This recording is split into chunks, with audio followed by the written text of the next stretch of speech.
Noches a todos. Es Luisa C. Vamos a empezar con un caso clínico. Tenemos a una paciente femenina de 18. Espera, Ahí está. paso. ¿Sí se pasa? Sí. ¿Ah? Ahí está. No, dale con las flechitas. Aquí. Ok. Empezando con un caso clínico, tenemos una paciente femenina de 18 años sin ningún antecedente conocido.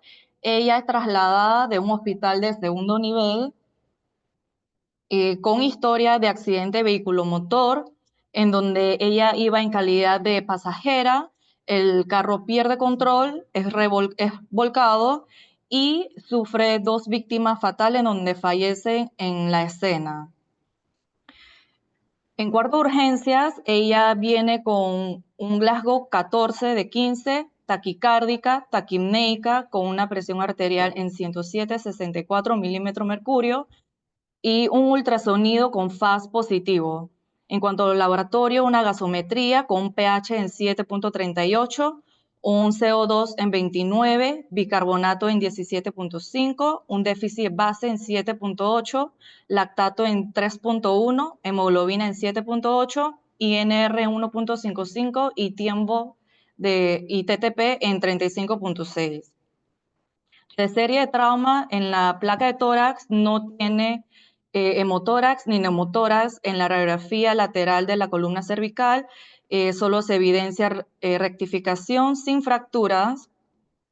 En la placa de pelvis tiene una lesión de anillo pélvico, una LC2, tiene también una fractura segmentaria del fémur izquierdo, tiene una fractura expuesta de un tercio distal del húmero izquierdo asociado a una lesión del nervio radial y además una fractura de diáfisis de radio.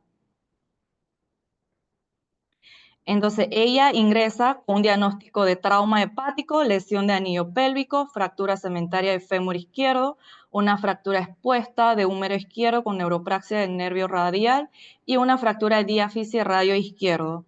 Esto se trata de una paciente politraumatizada. Entonces, históricamente, eh, el término politrauma se utilizó por primera vez en el año 1966 por Cherner, que define politrauma como una combinación de al menos 2 lesiones graves en la cabeza, el tórax o el abdomen, o una de ellas asociada a una lesión de una extremidad. Posteriormente, en el año 1975, Border define politrauma como 2 o más lesiones significativas. Luego, Western define politrauma como un paciente con 2 o más lesiones, una de las cuales es potencialmente mortal.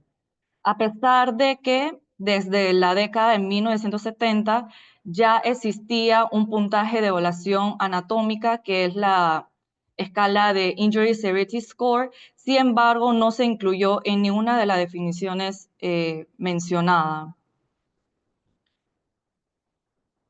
Posteriormente, publican este artículo de PAPE, el Consenso de Berlín, en donde un grupo de médicos consideraron que todas las definiciones anteriores se basaban en conceptos básicos con falta de medidas cuantitativas, razón por la cual se reunieron en múltiples ocasiones desde el año 2010 a 2013 con el objetivo de discutir los conceptos actuales y describir parámetros para nuevamente definir qué es un paciente politraumatizado. Entonces, con el Consenso de Berlín concluyeron que politrauma debe cumplir con 2 criterios. Uno es que tenga un puntaje de AIS mayor de 2 en 2 regiones anatómicas diferentes. Además de eso, una variable de los 5 parámetros fisiológicos. Dentro de esos 5 parámetros está la escala de Glasgow, menor de 8, una hipotensión con una presión arterial sistólica menor o igual a 90 milímetros mercurio, una acidosis metabólica con un déficit base menor o igual a 6, coagulopatía con TTP mayor a 50 o una INR mayor a 1.4 y que tenga mayor de 70 años.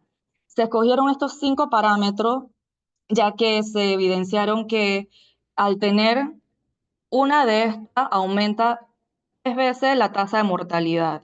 Al igual, si tiene mayor regiones anatómicas afectadas con un puntaje de A y S mayor de 2, también aumenta 3 veces la tasa de mortalidad.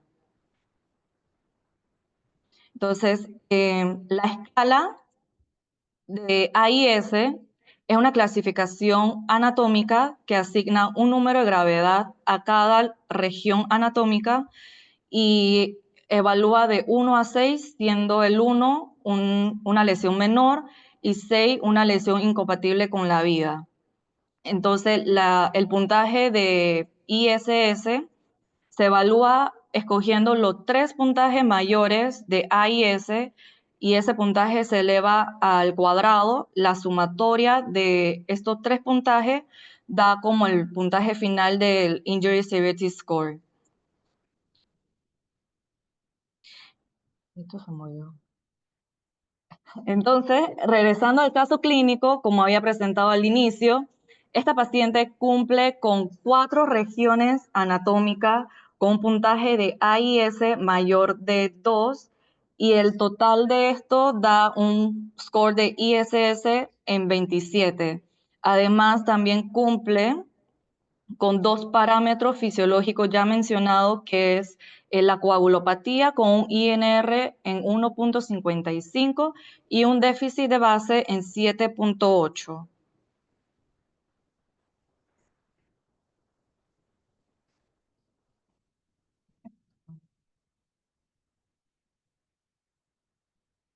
Entonces, continuando con la fisiopatología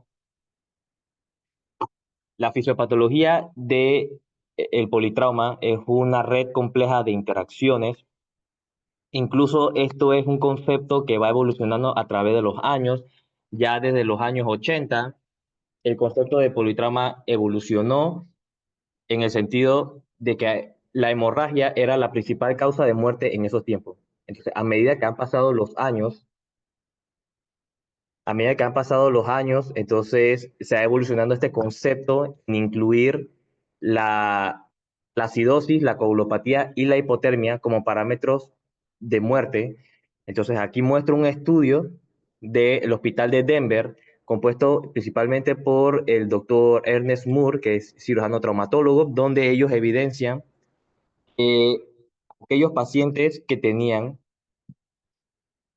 coagulopatía, hipotermia y acidosis eran factores que complicaban el manejo y la resucitación de este paciente. Entonces, yo voy a hablar en este caso de la triada letal de trauma. La triada letal de trauma no es más que una cascada viciosa en donde está la acidosis, la coagulopatía y la hipotermia complicando al paciente traumatizado. Esto nace de un concepto importante que es la hipoperfusión. Entonces, la hipoperfusión es lo que conlleva tanto los efectos directos e indirectos en la permeabilidad endotelial. La triada letal es la hipotermia, que como definición la podemos decir paciente con menor de 35 grados centígrados, la acidosis metabólica, que usualmente es un pH menor de 7.2, y la coagulopatía, en donde hay alteraciones dentro de la cascada de la coagulación, el fibrinógeno e incluso los factores de coagulación y el fibrinógeno. Entonces, la hipotermia ocurre cuando el paciente pierde calor por exposición ambiental, puede ser por pérdida de sangre y también puede ser por disminución de la perfusión.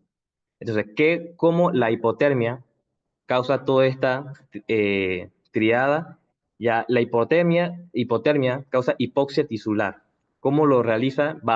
Mediante la vasoconstricción periférica y la disminución del gasto cardíaco.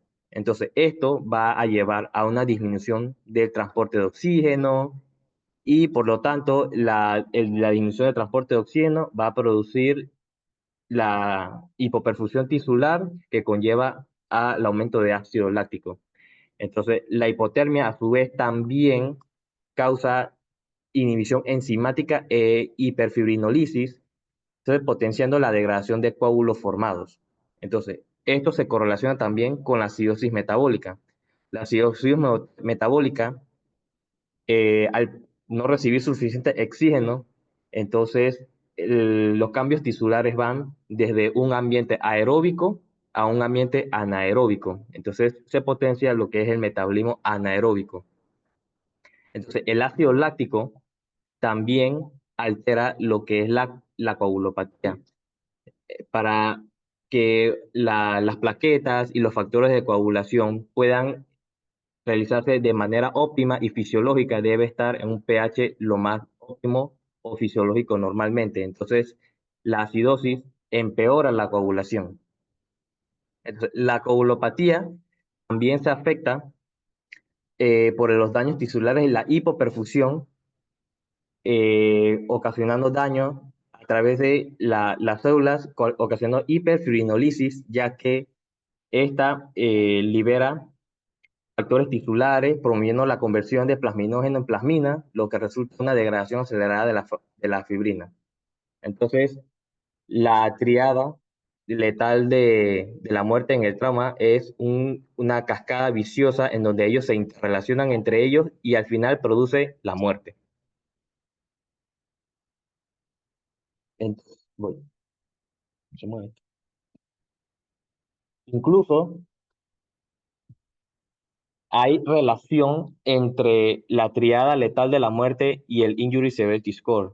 Un estudio en Chile donde ellos consideraron la triada mortal y se observó que aquellos con la triada mortal tenían un ISS promedio de 31.7 versus aquellos que no lo tenían de 25.6. Asociaron la triada a mayor frecuencia de muerte en urgencias y también aumento de la morbimortalidad. Entonces, acá, luego de que un paciente tenga un trauma inicial, también conocido como el first hit, el primer golpe, este va a desencadenar una serie de mediadores proinflamatorios. Entonces, ¿cómo empieza esto? Luego del primer golpe, el sistema inmunológico reacciona de una manera que puede llevar tanto a la recuperación como al deterioro hacia una falla multiorgánica. La fisiopatología involucra dos fases principales. Una fase inicial, conocida como el síndrome de respuesta inflamatoria sistémica, seguida de una fase antiinflamatoria compensatoria llamada el síndrome de respuesta antiinflamatoria compensatoria o el CARS. El proceso comienza con el primer evento que provoca disrupción tisular, shock celular, la necesidad de transfusiones, alteraciones en la coagulación, y esto también puede estar influenciado por factores genéticos. Estos factores van a desencadenar el sistema inmunológico innato, desencadenando la cascada inflamatoria. Durante la fase del CIRS, el cuerpo lanza una respuesta proinflamatoria agresiva destinada a controlar el daño y prevenir infecciones. Esta fase se va a caracterizar por la activación intensa del sistema inmune. Sin embargo, si esta respuesta inflamatoria es excesiva o si ocurre un segundo insulto, un second hit, como el trauma, algún otro trauma, alguna cirugía o una infección, durante esta etapa vulnerable el paciente puede evolucionar hacia una falla multiorgánica temprana. Posteriormente, el organismo va a intentar autorregularse entrando en la fase de CARS, en la cual se suprime la actividad inmune, disminuyendo la inflamación, pero generando un estado de inmunoparálisis. Aunque esta respuesta va a buscar evitar más daño tisular, también va a dejar al paciente más vulnerable a infecciones. Si durante esta inmunosupresión ocurre una infección, puede desencadenarse una falla multiorgánica tardía. Entonces, finalmente lo que el organismo es lograr equilibrar adecuadamente la fase inflamatoria y la fase antiinflamatoria. Si esto se logra, entonces el paciente puede recuperarse. O si no, si el equilibrio de este falla, el paciente puede evolucionar hacia una falla multiorgánica temprana por una inflamación descontrolada o una multiorgánica tardía debido a una infección durante una inmunoparálisis. Entonces, son los DAMPs, los PAMPs. Hablamos de la respuesta innata inmunológica. Sí. Los DAMPs y los PAMPs son patrones moleculares asociados al daño, que es el DAMPs, y el PAMPs, que son patrones moleculares asociados a patógenos. Estos son moléculas que se liberan durante en el insulto que puede provocar en el paciente. Y entonces esto pueden ser, por ejemplo, el ATP, el ADN mitocondrial, las histógenas, que son los endógenos, y que ellos van a actuar sobre unos receptores que, por ejemplo, el Toll-like receptor, el TLR, que ellos inducen dentro del núcleo la activación de factores proinflamatorios, mediadores proinflamatorios. Entonces, esto es lo que se conoce por la activación inmunológica, y esto puede provocar la disfunción orgánica persistente.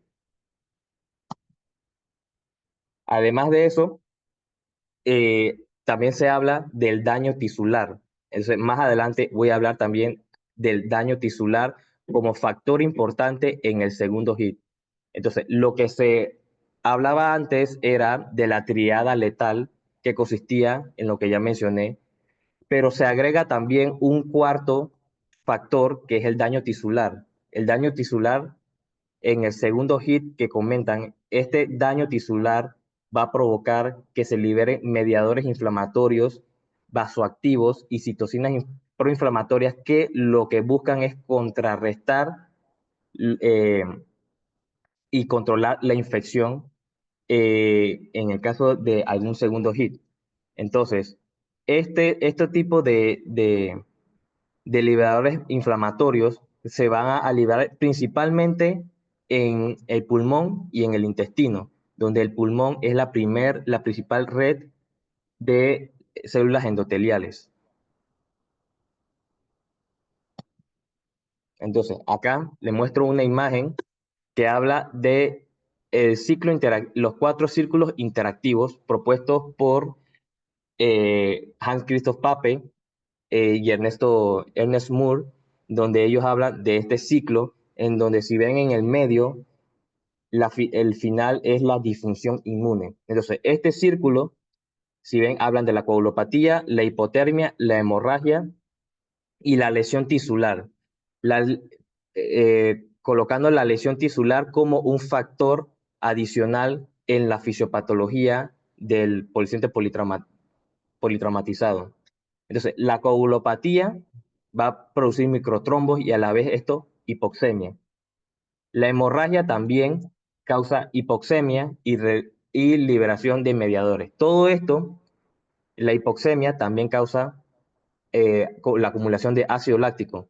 Aunque la acidosis no se encuentra dentro de la fisiopatología acá o dentro de algún círculo en el círculo interactivo, la acidosis está dentro de todos los factores que se encuentran en este diagrama. O sea, igual la hipotermia, que causa inflamación, coagulación y liberación de mediadores proinflamatorios, y la lesión tisular, como mencioné, va a causar hipoxemia también, ya que se desregula la membrana endotelial, y entonces al final y al cabo aumentan la permeabilidad al daño endotelial y la disfunción inmune, y la disfunción inmune va a causar falla multiorgánica tardía por el riesgo de que el paciente entre en una sepsis o un shock séptico. Entonces, como hablé, la fisiopatología del politrauma todavía está en investigación. Incluso hay algunos que quieren adoptar nuevos términos o agregar dentro de la triada letal como una pentada mortal, en donde agregan la hipocalcemia, la hiperglicemia y la hipoxemia como factores más relevantes. Sin embargo, todavía eso no hay evidencia clínica significativa. Incluso hay chinos que ellos de la triada mortal hablan hacia la tétrada mortal, que añaden la hipotensión como un componente de la triada mortal, donde ellos hicieron un estudio de alrededor de 3.000 pacientes en Taiwán y agregaron la hipotensión como una sistólica menor de 60 y ellos encontraron que los pacientes que tenían la sistólica menor de 60 con la triada letal tenían hasta un 100% de mortalidad. Sin embargo, esto tampoco tiene una validez científica, ya que no hay estudios y evidencias que comparen este estudio. Incluso también hay otros que quieren incluir dentro de la fisiopatología algo como el diamante letal, en lo que ellos agregan la hipocalcemia dentro de la triada letal. Sin embargo, tampoco no hay estudios que evidencien esto. Y es lo que quiero dar a entender es que dentro de la fisiopatología esto va evolucionando, todavía seguiremos utilizando la triada letal como la fisiopatología principal para el manejo, y eso es lo que va a explicar mi compañero en lo siguiente.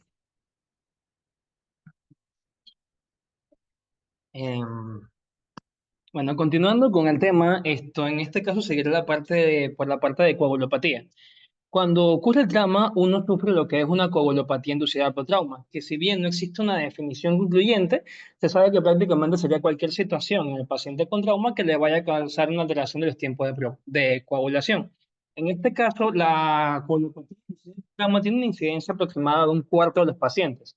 Por lo tanto, es bastante frecuente y la alteración de los tiempos se puede medir tanto con el PT, con el TTP o con el INR.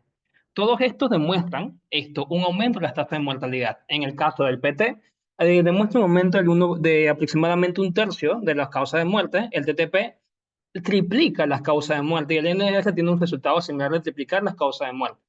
Entonces, en este caso, bueno, lo que queremos, como hemos mencionado, es que si un paciente tiene una coagulopatía, tiene una acidosis y tiene una hipotermia, la atención va dirigida es a tratar de revertir todas estas causas que me pueden aumentar la mortalidad.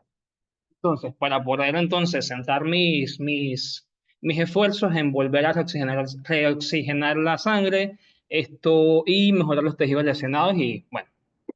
Entonces, con respecto a esto, la Guía Europea del Manejo de Trauma, del manejo de sangrado mayor y de la coagulopatía, menciona varias medidas y prácticamente enfoca estas medidas en prehospitalarias prehospitalarias y hospitalarias. Entonces, ellos van a presentar o reafirmar algunos tipos de estrategias en que se basan, que prácticamente dicen, en el que uno tiene que tener un tipo de resucitación tardía o una resucitación limitada, que va a ser prácticamente hecha previamente en la fase prehospitalaria y nos dirigimos entonces a la fase hospitalaria de hipotensión permisiva. Entonces, ¿qué es lo que usualmente ocurre en nuestros centros?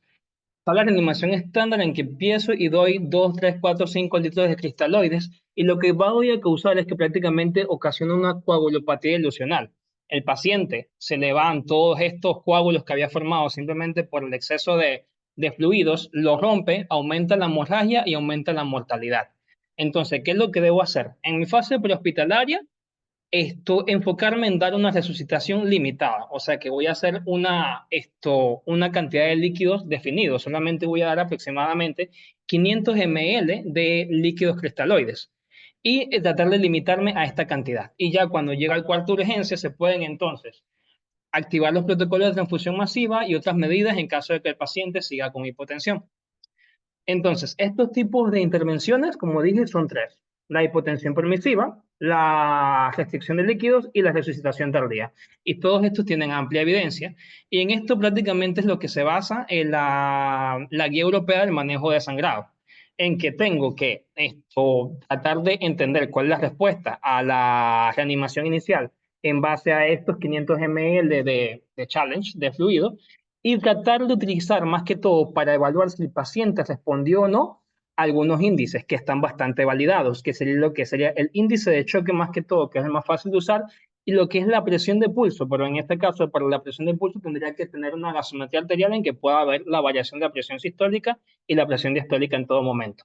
Entonces, ¿cuál es la forma más fácil de utilizar? Sería el índice de shock, que veremos un poquito más adelante. Entonces, ¿cuándo es la reanimación por fluidos? Importante cuando me aumenta la precarga, me aumenta mi volumen sistólico y me aumenta el gasto cardíaco, aproximadamente en un 10%. Entonces, este paciente respondedor luego de la administración de cristaloides va a tener un aumento de la presión sistólica. Entonces, volviendo al paciente con hipotensión permisiva, este es un protocolo o una forma de reanimación en lo que trato de evitar son que ocurran más pérdidas sanguíneas y que pueda causar hemodilación, acidemia, trombocitopenia y con la consiguiente coagulopatía y muerte. Y entonces, ¿qué es los beneficios de dar lo que es una administración de fluidos limitada, lo menor posible, y basarme en una hipotensión permisiva? Que en todo caso voy a poder mantener mejor una perfusión orgánica y al final aumentar la supervivencia del paciente. Y hay varias metas acorde al tipo de trauma que presenta el paciente. Si es un trauma penetrante, mi hipotensión permisiva va a ser más baja, de 60 a 70 la presión sistólica. Si es un trauma cerrado, voy a tenerlo de 80 a 90, y en el caso del trauma cerebral, es que prácticamente voy a necesitar una presión arterial media normal para poder mantener el flujo cerebral y disminuir la mortalidad. Entonces, volviendo, en mi paciente me llega al cuarto de urgencias y necesito reanimarlo. Voy a tener que evaluar prácticamente dos grandes cosas que son bastante fáciles y útiles, lo que sería el índice de shock y, que casualmente lo menciono en las guías como uno de los puntos más importantes, y el ABC Score, que era el Assessment Blood Consumption, que era la cantidad de consumo de sangre que va a ser requerido.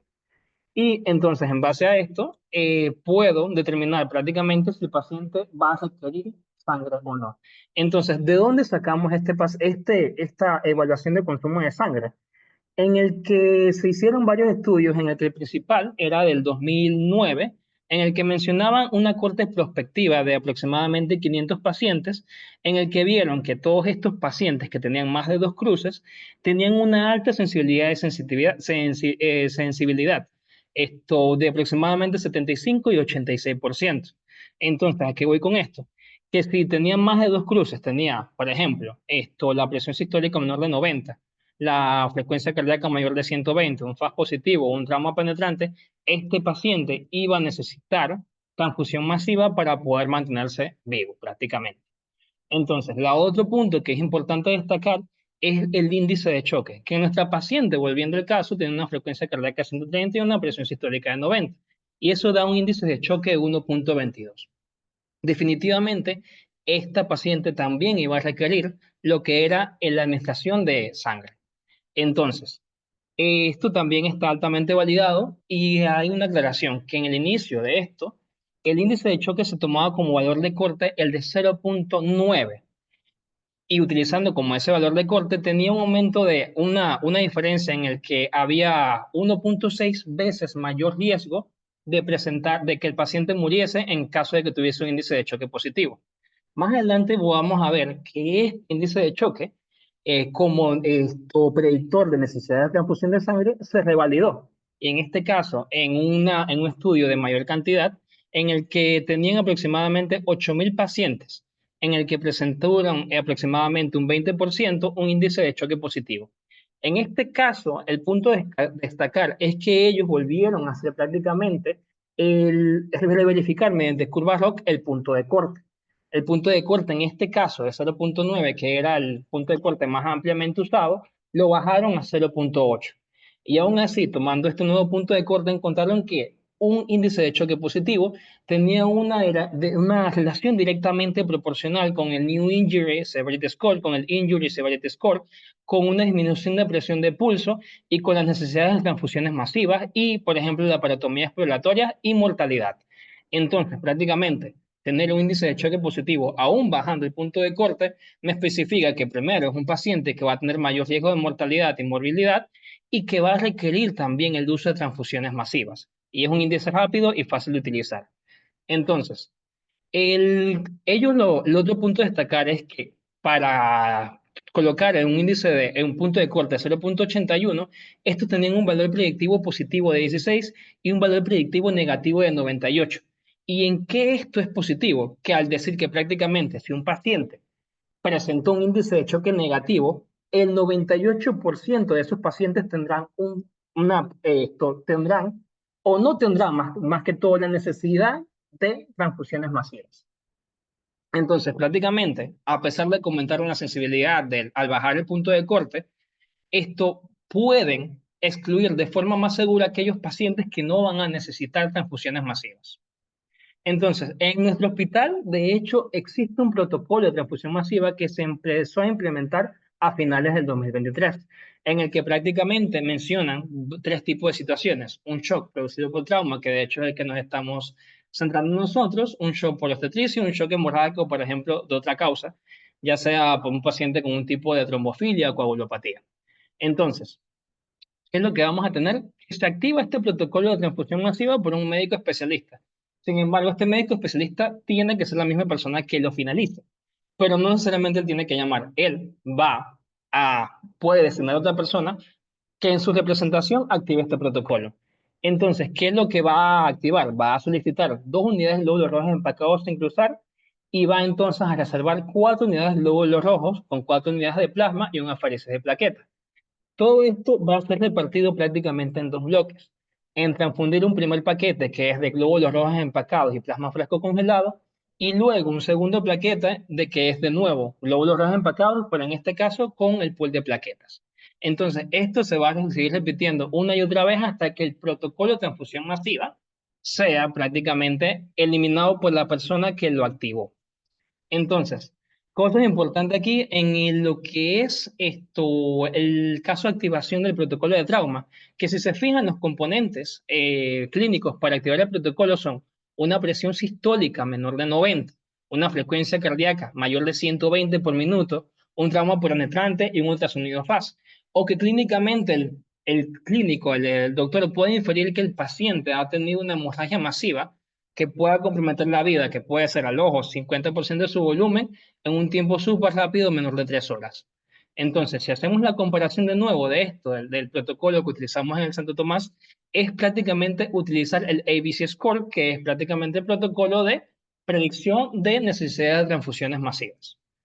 Entonces, existen protocolos que precisamente es lo que nosotros estamos haciendo, que es tratar de mantener lo que es las relaciones de 1-1-1 o 1-1-2, que son los que han demostrado que van a disminuir la mortalidad. Entonces, lo que sería, ya hablando del uso de ácido tranexámico, también se tiene que utilizar. Y de hecho, la guía europea para el manejo del sangrado y el sangrado y coagulopatía lo menciona con un alto grado de evidencia, un grado 1A, o sea que hay fuerte evidencia y un alto grado de recomendación. ¿Y qué es lo que dicen ellos? Que prácticamente tienen que ponerse dentro de las primeras 3 horas luego del trauma. Las primeras 3 horas luego del trauma.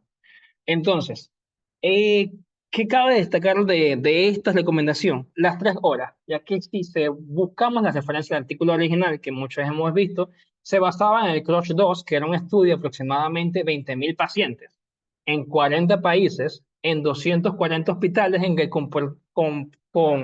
comparaban ácido tranexámico versus no uso de ácido tranexámico.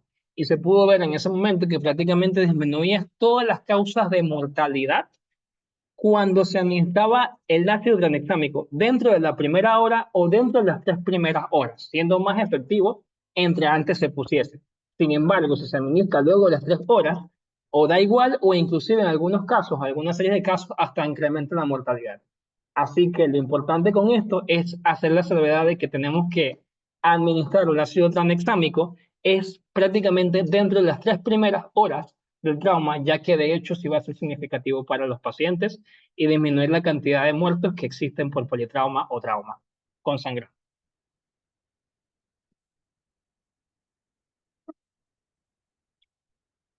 Así que nosotros ya escuchamos esta charla, lo que le pasó a la paciente, lo que está pasando dentro de la paciente, entonces ahora hay que ver qué tenemos que hacer. Hay 2 conceptos importantes. El primero es el cuidado temprano, desarrollado en los 70s y los 80s, y el control de daño, desarrollado a principios del siglo. El primero se refiere a la fijación inmediata de los huesos largos, y el segundo es retrasar la fijación definitiva, a veces hasta por semanas. Entonces, tenemos que recordar la historia, tenemos que recordar lo que ha pasado, todo el recorrido que han tenido otros cirujanos hasta llegar al día de hoy. Tenemos este artículo de 1989, es muy bueno, de Lawrence Bone, donde ellos abogan por la fijación inmediata del paciente politraumatizado. ¿Ellos en qué se apoyan? En que la fijación temprana o inmediata del paciente disminuye las complicaciones del encamamiento. Por ejemplo, la telectasia, la neumonía, disminuyen el síndrome de embolismo graso, disminuyen el uso de narcóticos por dolor, y ellos en ese momento tenían la teoría de que el hematoma fracturario estaba asociado a un aumento de citocinas que promovían el estado inflamatorio del paciente, que este estado contribuía al shock y la falla multiorgánica. Además, obviamente una fractura reciente era de fácil reducción. Y otra cosa, el paciente recién llegado a urgencias, que iba a quirófano de inmediato, recibía un estrés quirúrgico cuando sus reservas nutricionales estaban al más alto nivel. Pero, ¿cuál era el resultado de esto? Pacientes con una fijación inmediata que dejaban salón de operaciones con estados limítrofe o en extremis luego de cirugías prolongadas. ¿A qué evolucionó esto? A que en el 2000 se desarrollara la teoría de que el fijador externo era un puente a la fijación definitiva. Porque ¿qué hacía? Limitaba las pérdidas sanguíneas, era rápido y seguro, permitía el manejo rápido del paciente politraumatizado para una estabilización posterior. La necesidad de la fluoroscopía y el salón de operaciones imperaba. Entonces, ¿a quién se le hacía este puente de fijación externa? Al paciente con trauma craneoencefálico, al paciente hipotenso, al paciente acidótico, al paciente hipotérmico y al paciente que tenía coagulopatía, que suena a todo lo que hemos hablado en esta charla. ¿Cuál era su objetivo? Prevenir el second hit, que era provocado por los cirujanos. Pero ¿cuál era el resultado? El aumento y el sobreuso de los fijadores. Entonces teníamos dos corrientes, la fijación temprana y el control de daños. ¿Y dónde está el medio? ¿O dónde vamos? Surgió el término del cuidado apropiado temprano. ¿Y a qué se refería? Llega el paciente politraumatizado a urgencias y lo primero que hay que hacer es clasificarlo en un paciente estable, en un paciente inestable, en un paciente en extremo. Un paciente estable está perfectamente en condiciones para ir a un salón de operaciones y hacer un cuidado temprano, o sea, hacer una fijación definitiva. Un paciente en extremo o inestable puede ir directamente a la unidad de cuidados intensivos o un damage control. Pero, ¿qué hacíamos con el paciente limítrofe? ¿Qué hacíamos con el paciente que tenía estas variantes de laboratorio de signos vitales que podían ir a uno u otro? Lo primero es realizar todas las metas de reanimación que hemos hablado en esta charla y ver si el paciente puede o no soportar una cirugía de cuidado temprano o una cirugía de damage control. Tenemos que recordar que la reanimación no se hace solo en el cuarto de urgencias ni se hace solamente en la unidad de cuidados intensivos. La reanimación también se puede hacer en el salón de operaciones. Entonces, este es un paciente dinámico que si no va a estar sometido a una cirugía de fijación temprana o a una cirugía de damage control, debe seguir monitorizándose. Entonces, tenemos que seguir evaluando a este paciente de 24, 36, 48 horas. ¿Y qué se evalúa en esas horas? Principalmente se evalúa el lactato, donde un paciente con un lactato menor de 2.5 tiene un lactato excelente, es un paciente que puede ir a una fijación definitiva. Sin embargo, las últimas guías han evaluado que un lactato de 2 a 4 también es bueno para que un paciente vaya a una fijación temprana. Tenemos que ver no solo el lactato in situ, sino que ver el descenso o cómo va evolucionando ese lactato, la presencia o no de vasopresores, el exceso de base. Como tenemos un exceso de base de menos de 5.5, es una reanimación adecuada. Tenemos que ver el pH mayor de 7.25, el gasto urinario, eso no está solo para los intensivistas, sino que nosotros también debemos de ver ese parámetro de los pacientes, un cc por kilo por hora, y en pacientes con trauma craneoencefálico, que es muy común en pacientes politraumatizados, Pacientes que están alertas, un Glasgow mayor de 12, y en pacientes que están intubados, una presión intracraneal mayor de 20 milímetros de mercurio. Con ese parámetro nos pueden ayudar perfectamente nuestros amigos los intensivistas. Pero ¿a qué vamos? ¿O por qué no nos podemos quedar solo en esto? Porque nosotros vamos avanzando, y en medida que vamos avanzando, hay diferentes tipos de parámetros que podemos evaluar. Uno de esos es la interleucina 6. Es un marcador inflamatorio que se eleva a 4 horas del trauma. Es el parámetro más fiable. Correlaciona el estado inflamatorio del paciente. Puede indicar la tolerancia al estado de shock, puede indicar el riesgo de complicaciones, y en un futuro, y si nuestros hospitales lo permiten, mejora la habilidad de reconocer qué pacientes están en riesgo de complicaciones, qué pacientes podemos llevar al salón, qué pacientes debemos no llevar al salón. Entonces, nosotros tenemos que evaluar y tenemos que hacer un plan escalonado. ¿Y cuál es nuestro mejor amigo? El fijador externo. Alinea facturas de manera rápida. Es no invasivo, se hace en el salón de operaciones. Entre más barras, más estabilidad. Sin embargo, no debemos olvidar nuestros inicios. La tracción esquelética es nuestro mejor amigo. Cuarto de urgencias, no necesita fluoroscopía.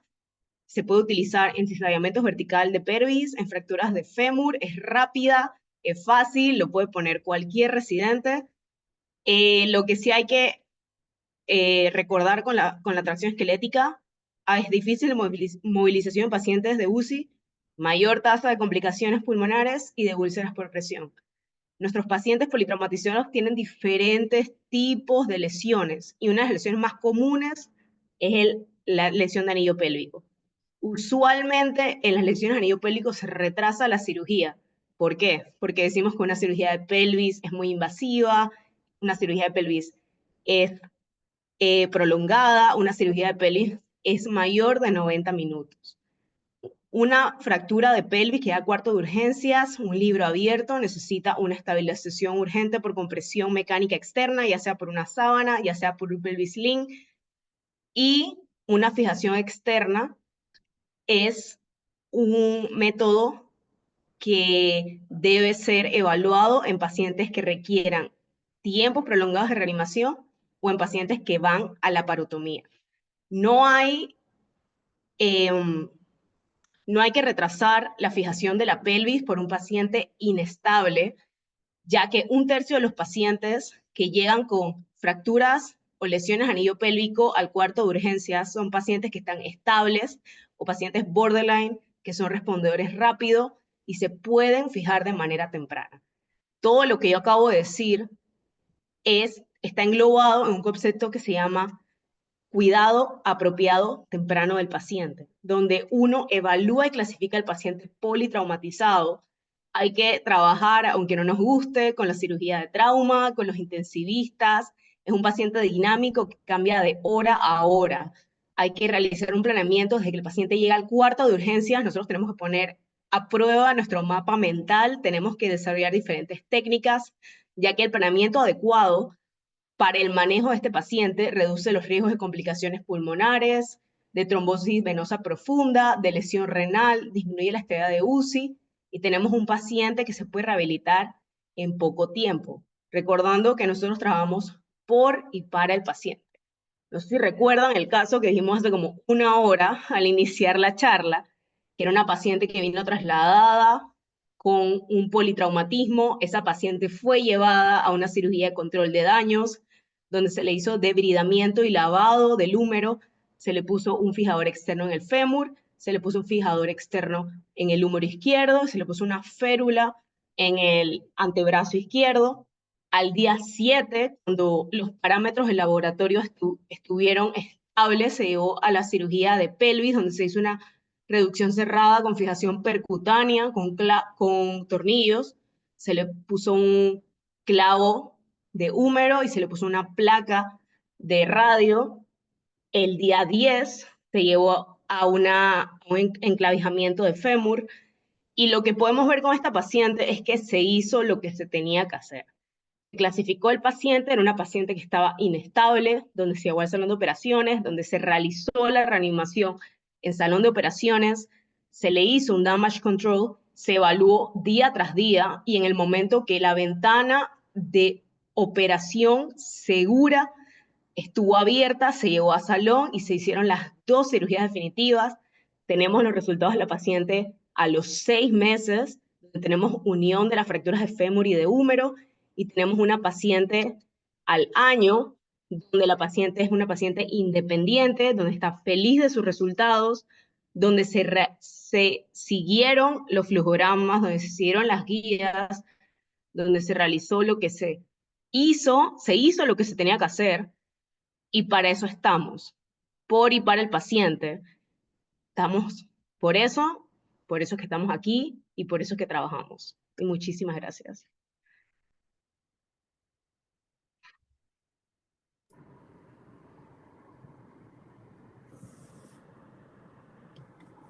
Excelente, muchachos. ¿Se pueden dejar de compartir pantalla?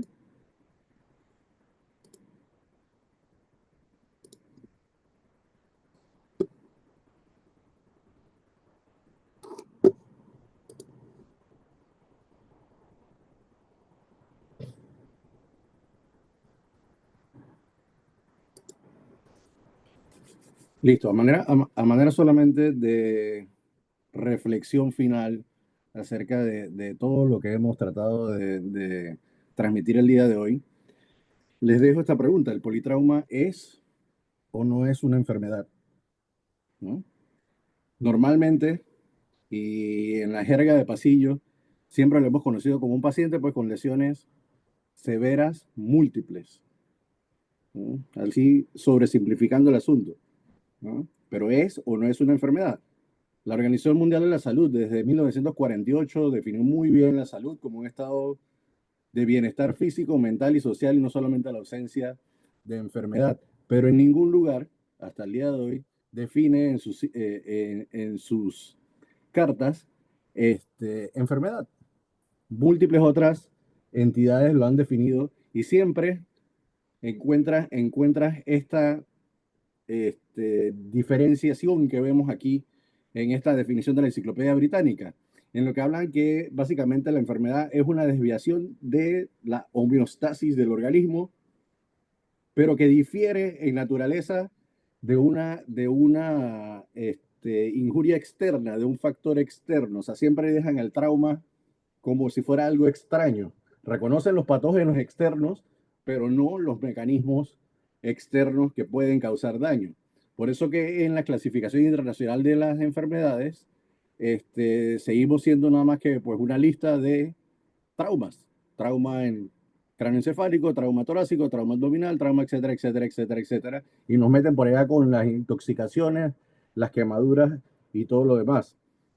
Pero después de haber visto lo complejo de que puede ser un politrauma, tenemos que plantearnos, ¿el politrauma es o no es una enfermedad? Y definir una enfermedad no es sencillo, es algo a veces hasta medio filosófico, pero hay cosas básicas que deben tener para poder definir, o sea, para poder ser tratados como una enfermedad, o sea, que sea una patología tipificada. La primera es una buena definición, como vimos, ¿no? La definición ha evolucionado de la definición inicial de Newcastle en Australia al consenso de Berlín, que es la más reciente, pero puede seguir evolucionando. El politrauma tiene una epidemiología bien tipificada en bases de datos amplias en diferentes lugares del mundo, ¿no? Tiene una etiología conocida que es la transferencia de la energía mecánica al cuerpo, que desarrolla un mecanismo patológico y activa una respuesta inmune y neuroendocrina, ¿no? Pues como lo explicó muy bien el doctor Yao, a través de los mecanorreceptores y los receptores tipo TOL, desencadena una cascada fisiopatológica básicamente dada a nivel del edema intersticial, la infiltración y la acción de los polimorfonucleares, la trombosis capilar y todo el daño endotelial que ya vimos en las conferencias del día de hoy. Esto se traduce en signos y síntomas claros, ¿no? Como los ven aquí y como los explicamos en la charla de Triada Terrible, que se relacionan entre ellos y nos dan un cuadro clínico que también está bien descrito, bien tipificado, tenemos medidas de apoyo diagnóstico definidas, ¿no? Como la radiología simple, el FAST, la tomografía de cuerpo entero y los parámetros de laboratorio que utilizamos en laboratorio para que nos ayudan a diagnosticar y a monitorizar la resucitación de este paciente. Tenemos intervenciones terapéuticas, sobre todo en el área prehospitalaria y en el cuarto de urgencia, que son específicas, son basadas en síntomas rápidas y dirigidas a salvar la vida. Tenemos un protocolo de resucitación que muy bien habló el doctor Corrioso, especial con control de coagulopatía, y ya en el área de cada uno de los especialistas tenemos intervenciones quirúrgicas específicas según sistema y órgano y protocolos de cuidados intensivos también todos bien descritos. El politrauma tiene dos fases. Tiene una fase aguda con complicaciones como las que vemos aquí, que empiezan con la coagulopatía y pueden llegar a la falla orgánica múltiple y la muerte. Y tiene una fase crónica que a veces los cirujanos nos deslindamos un poquito de ella porque operamos el fémur y pues todo está bien, ¿no? Pero hay complicaciones crónicas bien descritas en la literatura que ven aquí, que incluyen complicaciones que nos competen directamente como la osteopenia crónica, la sarcopenia, ¿no? Las dependencias a sustancias y todos los factores psicosociales de la reintegración del paciente a su vida normal. Así que, pues, el politrauma no es, ¿qué es? Definitivamente no es una condición aguda secundaria a un accidente. Así sencillo, nada. Y mucho menos una lista de diagnóstico. Uno pone politrauma y empieza trauma craneoencefálico, trauma toracoabdominal cerrado, trauma. No es eso, ¿no? Es una entidad que tiene una definición, una epidemiología, una etiología, un mecanismo, una cascada fisiopatológica que provoca signos y síntomas, cuadros clínicos, ¿no? Tiene modalidades de apoyo diagnóstico, intervenciones terapéuticas y complicaciones bien descritas, ¿no? Así que es una esperanza de todos los que tratamos el trauma en nuestro día a día, que en versiones posteriores de la clasificación internacional de las enfermedades se le dé un código o una división independiente al politrauma, ¿no? Y ejemplos tenemos. Entre el ICD-10 y el ICD-11, la obesidad y los cambios asociados al envejecimiento se codificaron como enfermedades. Esto, se ponen a ver, los últimos 10 años ha cambiado completamente la mentalidad con la que el mundo médico ve la obesidad. Cambia la forma en cómo se enseña en las escuelas, cambia la forma como se enseña en la universidad, en las facultades de medicina y a los especialistas. Te da un abordaje mucho más amplio. Esto es un paciente completo, no un fémur fracturado. ¿Mm?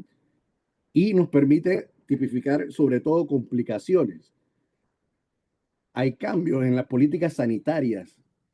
Aumenta la cantidad de dinero disponible en los lugares organizados para patrocinio de investigaciones y hay un impacto mayor en la comunidad. Es mucho más impactante hablarle a un paciente de que tiene una enfermedad a que simplemente estas son cosas que le pasaron porque tuvo un accidente. ¿Mm? Tenemos un escenario actual o casi generalizado en el que hay muchos especialistas con mucho conocimiento y cada uno ala en su dirección, ¿no? Y se vuelve a veces un poco caótico el manejo de pacientes politraumatizados. Así que lo que necesitamos realmente es pasar de este escenario que vemos en esta figura al escenario de un equipo organizado. Siempre me gusta hablar que es como una orquesta en la que cada uno sabe tocar un instrumento, pero todos sonamos al unísono y hablamos un mismo idioma. Podemos comunicarnos entre nosotros. Eso obviamente requiere educación. En segundo lugar, más educación. Y en tercer lugar, pues mucho más educación de todo el personal médico, enfermería y técnico de apoyo que trabaja con nosotros en el cuarto de urgencia. Requiere de muchas sesiones como la que estamos teniendo hoy en la noche y obviamente de sesiones a veces un poquito más profundas. Y quería terminar entonces invitándolos a que nos acompañen el 22 y 23 de julio, entonces a este seminario de politraumatismo, en que no solo van a ver la perspectiva desde el punto de vista de los ortopedistas, sino también van a encontrar perspectiva de invitados de anestesia, de cirugía de trauma, de geriatría. Tenemos panelistas nacionales e internacionales y va a estar muy completo. Así que, sin más, pasamos entonces al periodo de preguntas y respuestas.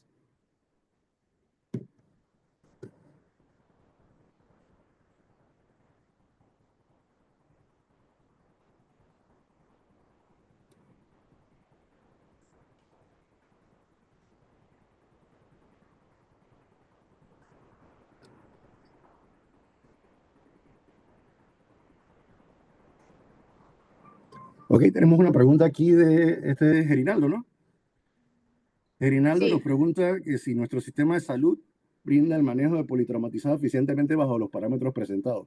Pues se intenta, se está mejorando definitivamente. Desde que yo recuerdo haber iniciado mi residencia hasta el día de hoy, hemos avanzado un montón, no solo de manejo desde la especialidad de ortopedia, sino, por ejemplo, en el Hospital Santo Tomás tenemos una unidad de trauma con cirujanos de traumas dedicados, la unidad de cuidados de trauma mayor en urgencia con los urgenciólogos.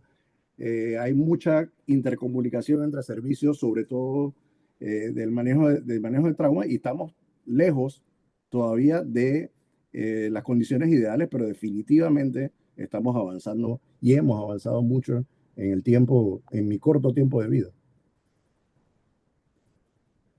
Sí, Mario, buenas noches, felicidades al Hospital Santo Tomás, Mario, por la gestión de asesorar, y a los 4 doctores, colegas, muy bien, buena presentación, definitivamente que actualizaron, a todos nos actualizaron. Yo estoy muy lejos de lo que es politraumatizado por el tipo hospitalario de trabajo, y que privadamente tampoco hago urgencias. La pregunta era precisamente porque yo estoy claro de que ustedes estos conceptos los manejan muy bien, pero me refería al sistema de salud nuestro, MINSA y Caja de Seguro Social, porque ustedes los conceptos los manejan perfectamente bien, pero me refiero a la parte de si las instituciones, y aquí también podría hablar alguien qué sé yo, de que está en el complejo o en hospitales del interior, si las instituciones cuentan con esta celeridad para estudios, para poder estos pacientes manejarlos apropiadamente en cuanto a que tengan cuidadores externos, a que tengan todos los para clavos intramedulares o todas las cosas que se utilicen, eh, porque uno puede manejar toda la teoría muy bonita y todo, pero en esto de politrauma el tiempo apremia. O sea, nosotros lo que hacemos, ligamento cruzado, pues espera 1 año, 2 años y en operarlo, y no pasa absolutamente nada. Lo más que puede quedar un poco cojo, pero aquí es la vida. Y entonces también, si el mismo sistema prehospitalario es apropiado cuando llegan al hospital. Yo tengo mucho tiempo que no estoy en un cuarto de urgencia viendo este tipo de pacientes. Obviamente sé que no es ni por ahí que es mi día a día. Es mi siglo en siglo más bien. Entonces, es saber si nuestros hospitales cuentan con esto. O sea, lo que hemos tenido la oportunidad de ver es este tipo de manejo en hospitales, por ejemplo, en Estados Unidos, en Europa. Sabemos obviamente con la celeridad con que trabajan esto, y no solamente el grupo de ortopedas. Los ortopedas nos encargamos quizás esto de manejar los conceptos que bien mencionaron los doctores, el grupo multidisciplinario de intensivistas, de urgenciólogos. O sea, es algo enorme, e incluso estando en el hospital, ya después, cuando está en la fase de recuperación, la parte de ocupacional, la parte de las actividades de la vida diaria, y también el post, cuando salen. O sea, si aquí está el organigrama, yo sé que se está trabajando mucho. Ustedes obviamente tienen un hospital en el que hay mucho trauma, seguramente en el complejo también, pero si las políticas, porque a veces están los diputados pensando en pendejadas, y en vez de trabajar en estas partes y fortalecer. Entonces, ya la vez pasada hicimos el club de revista y se habló de politraumatizado en niños, que yo también quedé impactado porque tenía mucho tiempo que no escuchaba nada de eso, y ahora más impactado. Solamente era eso, Mario. No, como te digo, Iri, la verdad es que siempre hay espacio para seguir caminando. Se ha avanzado, se ha concientizado mucho a los hospitales, sobre todo no solo en Santo Tomás, sino los hospitales que manejan trauma de carretera en el interior, a lo que necesitan aspirar. Son esfuerzos difíciles. Obviamente, si es difícil para nosotros acá, es 10 veces más difícil para un hospital del interior pedir un aparato para tener una tromboelastografía permanente en el cuarto de urgencia, por ejemplo. Un gasómetro permanente en el área de trauma mayor, ¿no? 2 unidades de tomografía en el cuarto de urgencia. Son cosas que tú, yo y todos aquí creo que sabemos, muy difíciles, pero son cosas que, como te digo, yo cuando entré a mi residencia estábamos todavía en el Hospital Viejo, en el Elefante Blanco, eh, y el cambio que he visto desde esa época hasta ahora, abismal. Pero todos los días nos paramos y a seguir adelante. Yo quería hacer una pregunta aquí para los expositores, para los muchachos. ¿Qué factores clínicos útiles van a ser más importantes para decidir si vamos a hacer una cirugía definitiva o una cirugía paso a paso? ¿Cuáles serían los factores más clínicos más importantes para ustedes? Hola doctora, ¿cómo está? Usualmente el lactato es uno de los más importantes, monitorizar el exceso de base y obviamente ver cómo va la reanimación en el cuarto de urgencias. Entonces, no es solo reanimar al paciente en cuarto de urgencias, sino conversar con el anestesiólogo para poder darle la información de qué vamos a llevar al salón de operaciones y qué metas yo quiero llegar, qué yo quiero hacer. Pero si tengo en el cuarto de urgencias un paciente estable con una presión sistólica mayor de 90 milímetros de mercurio, tengo un paciente con una taquicardia menor, una frecuencia cardíaca menor de 100 latidos por minuto, yo me decido a una fijación temprana. En cambio, un paciente ya más borderline, donde tengo valores de lactato un poco más elevados, que no estoy segura, sin embargo está respondiendo a mi reanimación, yo debería tener en el salón de operaciones las dos opciones. Una fijación definitiva, pero también tengo que tener como plan B un control de daños. Pero todo eso, como lo dije, tengo que tener mi equipo conmigo y de mi lado, que en ese momento sería el anestesiólogo y el urgenciólogo. Y la verdad, ahora que estamos hablando de manejo en Santo Tomás, como son pacientes que vemos bastante frecuentes, es algo que se puede hacer bastante fácil. No es tan difícil en nuestro hospital poder comunicar esa información a los otros equipos porque están acostumbrados al tipo de paciente que tenemos. O sea, que yo me imagino, doctora, que ustedes muchachos, que ustedes se reúnen también los diferentes servicios para saber más o menos las pautas cuando llega este paciente politraumatizado. Nosotros en ortopedia tenemos una rotación en cirugía de trauma donde con ellos tenemos una relación bien estrecha y la verdad tenemos una comunicación bastante abierta. Entonces, cuando llegan este tipo de pacientes, no es tan formal como lo tenemos aquí, pero cuando llega un paciente politraumatizado o un paciente con un trauma múltiple, estamos los dos servicios casi siempre al unísono alrededor del paciente. Asimismo, imagínenselo todos alrededor del paciente, urgenciólogo, cirugía de trauma, ortopedia, cirugía general y si el paciente debe ir al salón de operaciones, vamos subiendo a alguno de los dos, de los equipos que estamos ahí, vamos comunicándole qué queremos hacer, qué vamos a hacer, y entramos, dije, bueno, tú vas primero, yo voy después, y ahí vamos viendo la comunicación, es algo que es bastante dinámico, es fluido, y yo tengo una buena experiencia, al menos en nuestro hospital, de cómo se maneja el politrauma. Sí quería hacer unos comentarios. Mira, yo tuve la oportunidad de hacer cirugía antes de ortopedia y sí te puedo decir cómo ha ido cambiando la situación de atender al paciente, ¿no? Desde que estábamos en cirugía hasta ortopedia. Wow, primero hablábamos de la hora dorada, que el paciente tenía que ser atendido en los pocos minutos después del accidente para tratar de reanimarlo y llevarlo a la unidad hospitalaria de alto nivel para poder atenderle todos sus problemas. Y ya después, a principios de este siglo, empezamos a controlar los daños para tratar de hacerle menos daños al paciente que ya llegaba politraumatizado y que sus sistemas del cuerpo humano no se afectaran. Entonces hemos ido avanzando para poder darle una mejor atención y creo que el Hospital Santo Tomás en años pasados tuvo un contacto con la unidad de trauma de Israel para poder Sí, con Hadassah. organizar eso, los tratamientos y también vino lo de la O, todas esas cosas han ido en miras a mejorar el paciente que se encuentra en el evento de un politraumatismo, ¿no? Pienso yo que sí se avanza y cada día se descubre más cosas de cómo poder atender a estos pacientes, tanto adultos y niños, porque sigue siendo la primera causa de muerte en este mundo en que vivimos ahora. Vemos que los accidentes cada vez son más fuertes y los pacientes llegan con trauma craneoencefálico, fractura de la pelvis, hemoneumotórax y una serie de fracturas de huesos largos que hacen que el paciente tenga que tomar tiempo en rehabilitarse y algunos se van a morir y otros van a quedar con secuelas.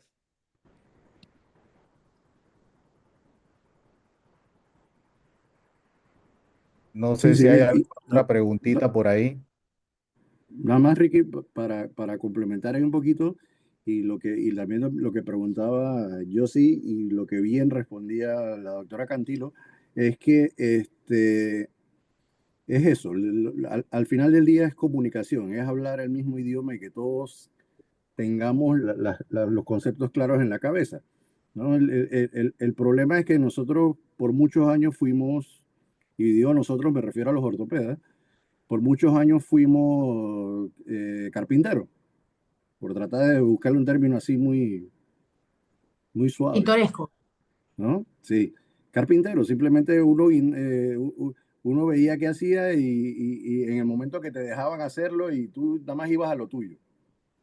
Después Así de es. eso, pues nos arrebatamos y teníamos clavos y teníamos cosas y empezamos a clavar todo lo que llegara y terminábamos llenando las unidades de cuidados intensivos de pacientes con fallas, con falla orgánica múltiples, secundarias a insuficiencias respiratorias por CIRS porque lo dejamos 4 horas clavándole el fémur. Después llegamos, como bien dijo Ricky, a la fase de que, bueno, pues no los clavamos, pues vamos a ponerle un fijador y lo clavamos después. Y terminamos nuevamente llenando las unidades de cuidados intensivos de pacientes encamados prolongados. Y como yo les digo a los muchachos siempre, fuimos de un lado del péndulo al otro y hemos regresado de nuevo y estamos más o menos en la mitad del camino del péndulo, ¿no? En el que ya hablando un idioma en común con el intensivista, con el anestesiólogo, con el cirujano de trauma, con todos, podemos ver el paciente. Podemos saber si ese paciente tolera el martillazo o hay que poner un fijador. Y esa es la parte del Early Appropriate Care en el que estamos ahora. Y aún así, eso es una parte que todavía se está discutiendo mucho porque el Early Appropriate Care lo desarrollaron en Cleveland 2013-2014, la doctora Heather Vallier, y toda la vida lo han criticado porque era un poquito buscando el billete, pues, como el sistema gringo, ¿no? Vamos a operar esto y vamos a operarlo rápido y después, entonces se enfocaban solamente fisiológicamente en una de las variables de la triada terrible. Entonces, siempre ha sido muy criticado por la escuela europea, que son un poquito más integrales o llevan un poquito más adelante la parte de la fisiopatología, y ellos trabajaban, que también lo mostró, pero lo mostró así muy rápido la doctora en su charla, del Safe Definitive Surgery. Y no solo tomaban en cuenta los parámetros fisiológicos que toma el Early Appropriate Care, sino otra serie de parámetros que salían muy bien tipificados en la imagen, y se reevaluaban continuamente. Tú llegabas y a la hora que empezaba la resucitación, reevaluabas. No se puede, a las 2 horas reevaluabas. Reevaluabas. Y eso es un paciente que a veces es tedioso porque tienes que pegarte con ese paciente toda la madrugada. para ver cuándo lo pueden meter al salón. No es de que mañana vengo y lo veo, chao. ¿No? Como el paciente con la lesión aislada, con el que lo patearon jugando fútbol y se partió la tibia. ¿No? Mañana lo vemos. Este es un paciente que te consume el turno, por decirlo de esa forma.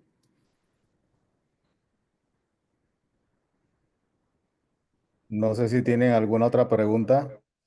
Sí, Mario, bueno, ante todo, buenas noches a todos. Excelente exposición de los muchachos. Puntos interesantes, definitivamente que, no sé si se oye bien, si se oye bien.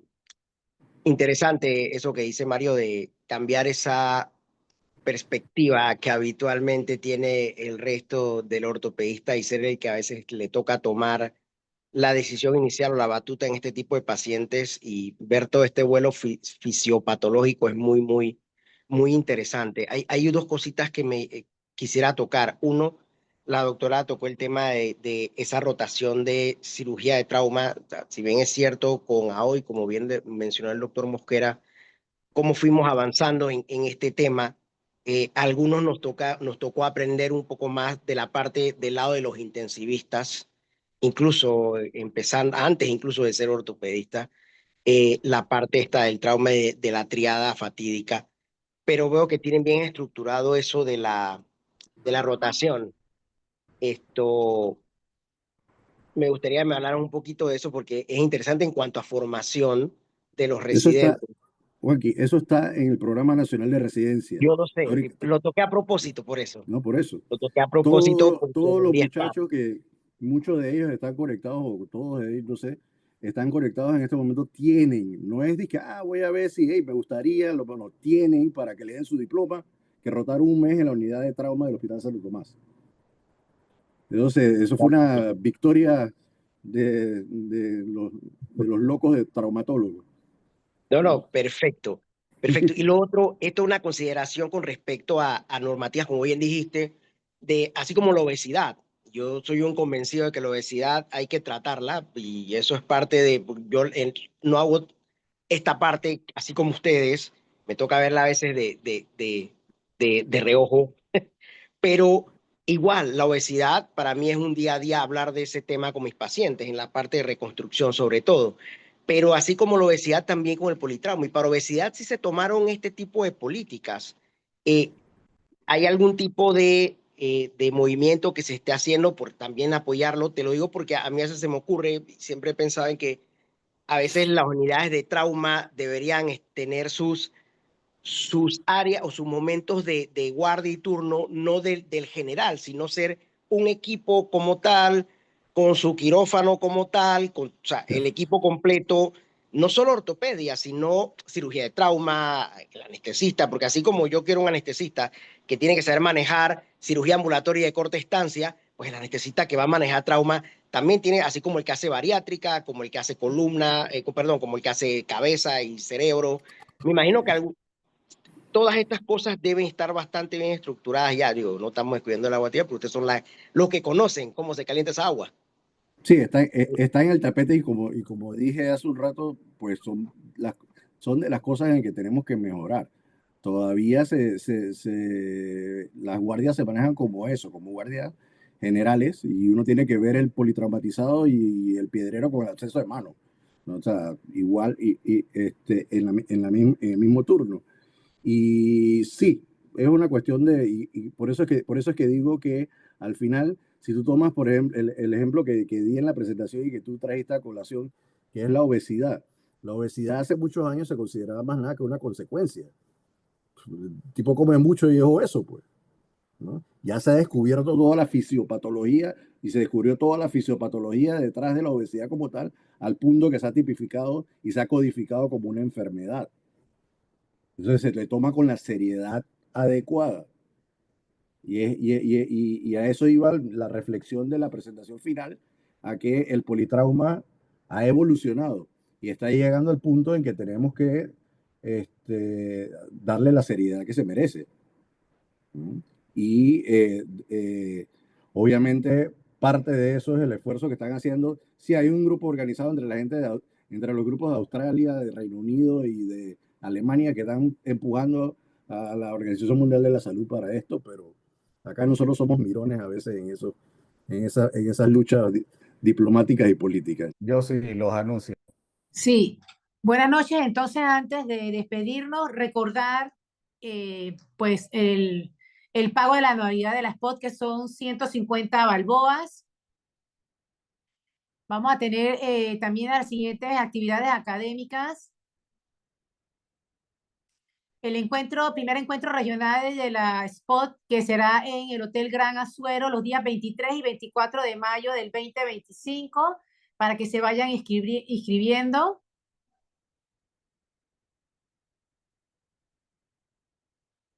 Vamos a tener que nuestro siguiente webinar, que va a ser manejado por los residentes del Hospital de Chiriquí con el tema fractura del pilón tibial, va a ser el 26 de mayo, 7 de la noche, para que estén pendientes para conectarse.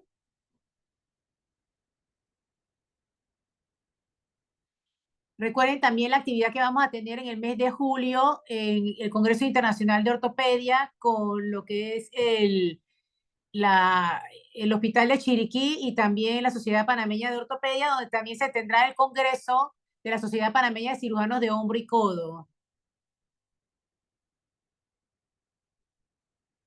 Recordar nuestra gran actividad en nuestro Congreso Nacional del 15 al 18 de octubre, que se hará en el Hotel Megápolis.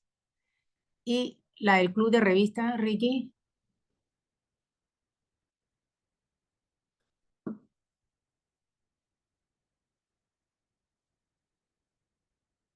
Bueno, ahí faltó nuestra siguiente actividad académica del Club de Revistas, que tendremos en el mes de mayo, que le toca, corresponde a los cirujanos de cadera, que va a ser ese sería nuestro tercer club de revistas, que será en el Hotel Sheraton el 21 de mayo, 7 de la noche, patrocinado por Asofarma. Los esperamos y que tengan todos buenas noches.